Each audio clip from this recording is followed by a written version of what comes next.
옛날에 할머니들이 혹시 상처 나면 침 바르잖아요. 침 발라줬죠. 할머니들이 손자 다치면 침 바르지 않았나요? 그거 보니 과학적이네요. 안녕하세요. 장골작의 조창환. 조소연. 이경은입니다. 반갑습니다. 계열사는 아니고요. 한간에는 이전 CEO인가 뭐 그런 광고 담당 임원이 필로르가의 CEO가 되면서 그 명칭을 가져다 썼다, 이런 카더라 통신이 있습니다. 네, 맞아요. 그래서 그 전에는 프랑스 대사관에서 네, 하셨죠? 행사를 했어요. VIP라서. 근데 그건 아니, 근데 막 다 드레스 입고 오시고 막 이래서 되게 약간 적응 못 하고 있었어요. 거기서 대사관에서 많이 밀어주더라고요. 그래서 대사랑 사진도 다 한 컷씩 찍고 그랬어요. 그래서 나라에서 밀어주는 거네요. 프랑스에서. 그런가 봐요. 이제 아무래도 필 매드라는 기업으로 이제 아예 딱 밀어주는 것 같더라고요. 그래서 NCTF 153 주사라고 이제 흔히들 말하죠. 그래서 필로르가 또는 NCTF 153. 왜냐하면 이제 이게 6가지 미네랄 뭐 많이 들었어요. 6가지 코엔자임, 23가지 아미노산, 글루타치온 이런 것들이 다 섞여서 유효한 성분이 53가지가 들어서 피부에 도움이 된다. 이렇게 해서 NCTF 153 혹은 필로르가 이렇게 아마 부르게 되는 것 같고, 이제 샤는 아마 이제 못 쓰게 되지 않았나 싶어요. 브랜드 때문이겠죠. 그쵸. 그래서 못 쓰겠을 것 같아요. 그래서 가 워낙 이제 히트를 하니까 비슷한 성격의 제품들이 엄청 쏟아져 나온 것 같아요. 프랑스에서는 이제 나오니까 이탈리아에서는 뭐 밀라노 이건 이름은 잘루프로라고 그때 했었던 것 같은데, 이런 것도 나온 것 같고, 또 프랑스에서 들어온 뭐 사이토케어라든지 국내에서는 따라한 약간 K-부스터 이런 정도가 있는 것 같아요.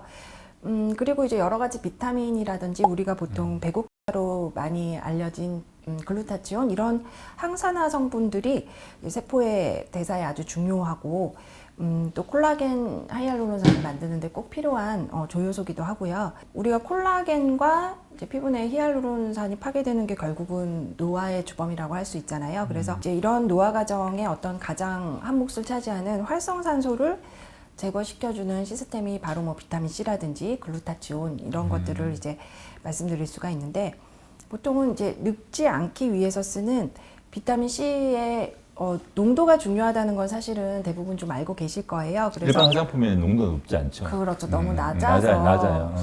뭐 센시 같은 경우 25% 된다고 알려져 있는데, 이제 이런 정도 돼야 좀 화장품으로 쓸 때 의미가 있지 않을까. 낮은 농도의 비타민 C는 효과가 없어요, 맞죠? 너무 효과는 부족하거나 제한적일 것 같아요. 그래서 우리 몸에 이제 활성산소가 생기게 되면 이것을 제거해주는 시스템 중에 중요한 게 이제 글루타치온이고, 이 성분을 주로 우리가 조절을 하거나 하는 게 이제 배곡기도 하고요.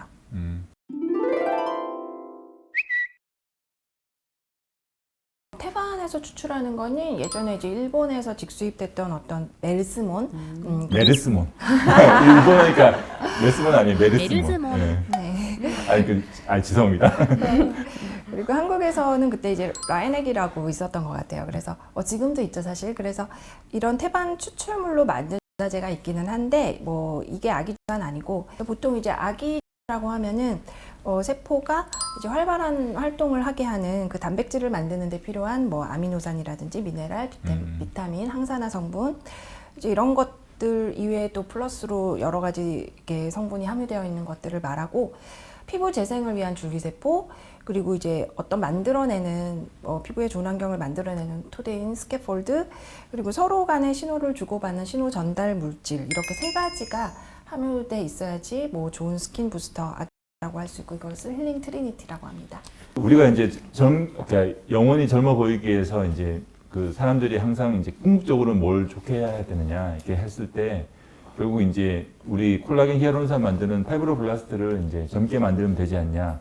파이브로블라스트를 젊게 하는 연구를 많이 한 거예요. 섬유 아세포를 이제 배양하는 거를 이제 연구를 하다 보니까, 이거를 연구한자가 이제 유명한 데들 있죠. 뭐 하버드라든지 콜롬비아라든지 이런 데서 연구실에서 이제 실험실에서 계속 배양을 해보니까, 이 세포가 증식을 잘하고 건강하게 젊게 유지하는 게 어떤 조합인지 이런 것들을 굉장히 연구를 많이 했을까, 오랫동안 연구했을 거 아니에요. 그래가지고 그 연구하다 보니까 필요한 게 이제 뭐 미네랄을 뭘 넣으면 좋다, 아미노애시드를 뭘 넣으면 좋다, 비타민이 있으면 좋다, 뭐 성장인자 뭐 있으면 좋다, 이런 것들이 연구가 많이 나왔거든요. 그걸 연구해서 이제 나온 게 이제 그런 배양의 뿐만 아니라 그 배양해서 젊은 세포가 되는 세포에서 나온 배양의 그 세포에서 또 나온 여러 가지 그런 것들을 또 같이 이제 넣은 게 이제 라고 보는 게 맞거든요. 물론 이제 그 아까 샤는 거기 이제 그 배양액 연구한 그걸 레퍼런스를 참고한 거예요. 그래가지고 세포가 이제 잘 살려면 어떤 것들이 필요한가 이것들을 연구해서 나온 게 이기도 하고요. 아기는 거기다가 이제 조금 플러스해서 이제 그 세포 자체에서 나온 걸 이제 첨가한 게 뭐 그렇게 이해하면 될 것 같아요. 네.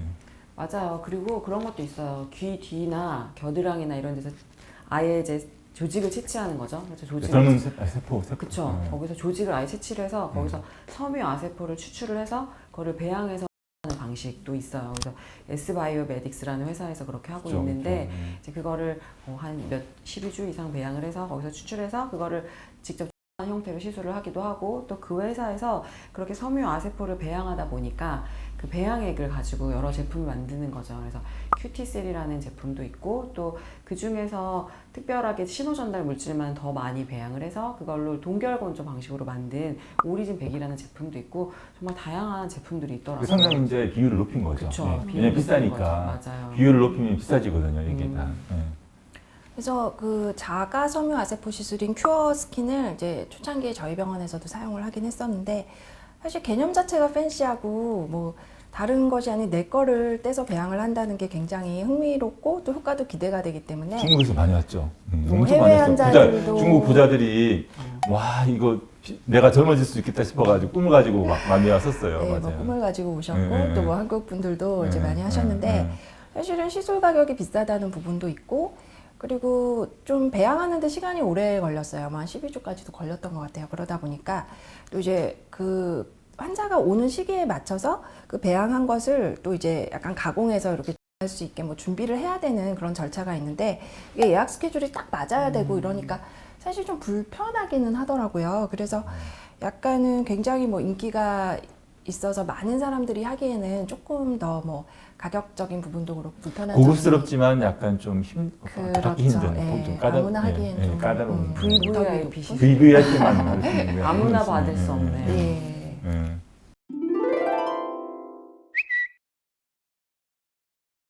이런 스킨 부스터나 줄기세포 이런 것들의 기본이 되는 게 사실 이제 EGF라고 많이 들어보셨을 거예요. 에피더멀 그로스 팩터라고 이게 기본이 되는데 1986년에 스탠리 코엔이 진짜 약해요. 노벨상을 받았다고 합니다. 네. EGF를 발견해서. 근데 우리가 이제 모기 물릴 때 침 바르는 거 해보셨나요? 그 다음에 이제 동물들도 상처가 생기면 혀를 핥는데요. 그래서 이제 이 박사가 그럼 침에 뭐가 있나? 이렇게 해서 이제 연구를 하게 됐고, 그래서 마우스 침샘에서 발견하게 된 게 에피더멀 그로스 팩터다. 그래서 상처 치유에 도움이 되는 인자가 있구나. 이렇게 해서 처음에 알려지게 된 거죠.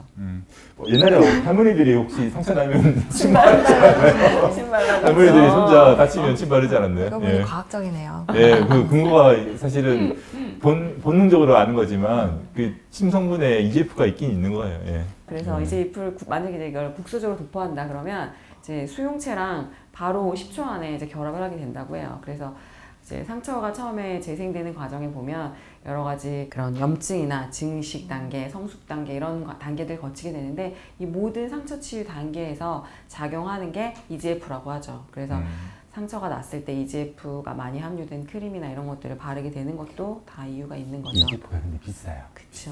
비싸가지고 그 화장품이나 이런 제품 보면 이만큼 들어있는 이만큼 들어있어요. 그게 뭐 그 비유하자면 그 제품이 들어있는 거는 수영장에다가 물 한 방울 떨어뜨려 놓고 그거 떠가지고 이렇게 파는 거라고 그래요. 농담처럼. 예. 농담입니다. 가장인데 정말 그만큼 조금 들어있다는 거죠. 예. 그러네요. 근데 EGF가 이제 어떤 또 TGF 베타의 과잉 발현을 또 조절을 해서 오히려 이제 그 상처 부위에 과도하게 콜라겐이 생성되는 걸 억제한다고도 이제 하더라고요. 네, 그 뭐냐면 우리 상처가 나면 이게 아무래되잖아요. 아무래되면은 이제 우리가 보통 이제 또 이게 약간 전문 용어 나오는데 그 콜라겐 만드는 걸 유도하는 게 TGF 베타라는 게 있어요. 문제는 뭐냐면 우리가 상처 나올 때 보면은 상처가 작을 때는 흉이 심하게 지지 않지만 상처가 크면 흉이 지잖아요. 네. 그건 뭐냐면 TGF 베타가 항상 나오는 게 과유불급이라고 과하게 나오면 TGF 베타가 이제 흉터를 만들어요. 비싼 EGF가 TGF 베타를 나오기도 하지만 또 과도한 걸 또 눌러주는 작용도 있어요. 조절해. 적당하게 할 수 있는 조절이 있어서 치유를 도와주면서 과하게 흉터가 되는 거를 막아주는 게 좋은 작용 다 있는 거죠, EGF가. 예. 매트릭스 영화를 보면 파란 줄이 막 내리잖아요. 그 줄이 뭐냐면 신호거든, 신호. 피부 매트릭스도 중요한 게 시그널들이 왔다 갔다 하는 거예요. 그러니까